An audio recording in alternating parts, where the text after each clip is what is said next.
मैं professor doctor Anjum Rahman. आज मैं आपसे डिस्कस करूंगी कि वो ख़वातीन जिनका पहला बच्चा ऑपरेशन से हो जाता है वो बड़ी परेशान होती हैं कि डॉक्टर साहब अब ज़िंदगी भर जितने बच्चे होंगे वो हमारे ऑपरेशन से होंगे। या ये बड़ा कॉमन सवाल होता है कि हम पहले ऑपरेशन के बाद कितने बच्चे मज़ीद हम प्रेग्नेंट हो सकते हैं, क्या सेफली है, या कितने बच्चे ऑपरेशन से हो सकते हैं। मैक्सिमली अगर फ़र्ज़ करें कि पहला ऑपरेशन हो गया और दूसरा भी ऑपरेशन हो गया, उसके बाद डेफिनेटली कोई भी बच्चा नॉर्मल 2 ऑपरेशन के बाद नहीं हो सकता। मरीज़ बड़ी परेशान होती है कि इसका मतलब है कि हम 2 या 3 बच्चों के बाद बच्चा ही नहीं कर सकते।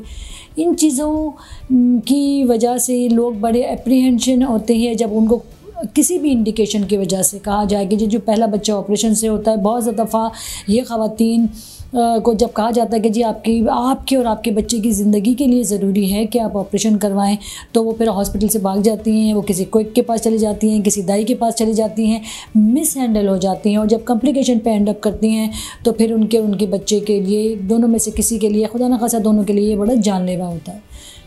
पहली बात तो ये होती है कि जो सिज़ेरियन सेक्शन है ये बड़ा एक सेफ़ प्रोसीजर है। Over the time advancement of science के साथ इसका बेहोशी का तरीका बड़ा सिंपल है। ये हमारे लिहाज से एक बड़ा माइनर सा ऑपरेशन है। डेफिनेटली नॉर्मल डिलीवरी के कंपैरेटिव ये एक ऑपरेटिव प्रोसीजर है, मतलब एक तरह की सर्जरी है। जैसे कि किसी भी सर्जरी की कॉम्प्लिकेशन हो सकती है, इवन नॉर्मल डिलीवरी की भी कॉम्प्लिकेशन हो सकती हैं इसी तरह सिज़ेरियन सेक्शन की भी कॉम्प्लिकेशन हो सकती हैं।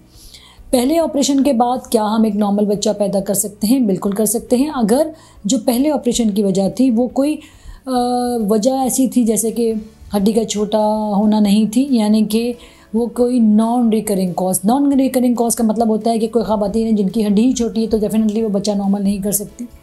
या फिर वो ख़वातीन जिनको पहले बच्चे में फ़र्ज़ करें कि आवन ना था, नीचे आया हुआ था, और सब सेकंड टाइम हमने देखा तो वो नीचे भी आया हुआ है, खुदा न खासा बच्चेदानी के अंदर धंसा हुआ भी है। सब कुछ ऐसी एब्सोल्यूट इंडिकेशंस होती हैं जिनमें हर दफ़ा आपका बच्चा ऑपरेशन से ही होगा, नॉर्मल नहीं होगा।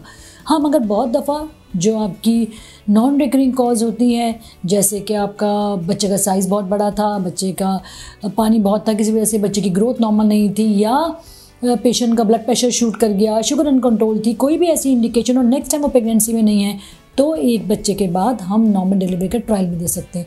अब सवाल ये पैदा होता है कि जी अगर फ़र्ज़ करें 2 ऑपरेशन हो गए, 2 ऑपरेशन के बाद आप नॉर्मल बच्चा नहीं कर सकते, ज़रूरी है कि आप ऑपरेशन ही करवाएं, बिकॉज इसमें माँ और बच्चे दोनों के लिए ये जानलेवा हो सकता है। बच्चेदानी फट सकती है, खुदा न खासा बच्चे का इंतकाल हो सकता है पेट में, और माँ की भी जान को ख़तरा हो सकता है।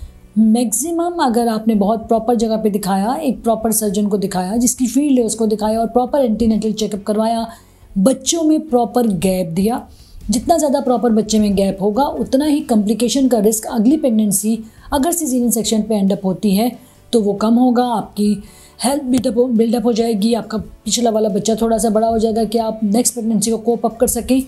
मैक्सिमम 4 से 5 ऑपरेशन आप ईज़िली करवा सकते हैं। इसमें कोई प्रॉपर जगह से अगर आप दिखाते हैं और खुदा न खासा कोई ऐसी वजह नहीं होती जिसमें पिछली प्रेगनेंसी में कोई ऐसी कॉम्प्लिकेशन ना हो जो आगे जाके आपके लिए जानलेवा हो, तो 5 सिज़ेरियन सेक्शन ईज़िली हो सकते हैं, प्रोवाइडिंग कि आप एक प्रॉपर जगह दिखाएं, टाइमली विज़िट करें, प्रॉपर सर्जन को दिखाएं जो कॉम्पिटेंट इनफ हो कि आपके केस को हैंडल कर सकें। अगर आप किसी भी वजह से मेरी कंसल्टेंसी लेना चाहते हैं, मैं रोज़ाना अल्तमश हॉस्पिटल में क्लिफ्टन पे बैठती हूँ 3 से 5 बजे तक।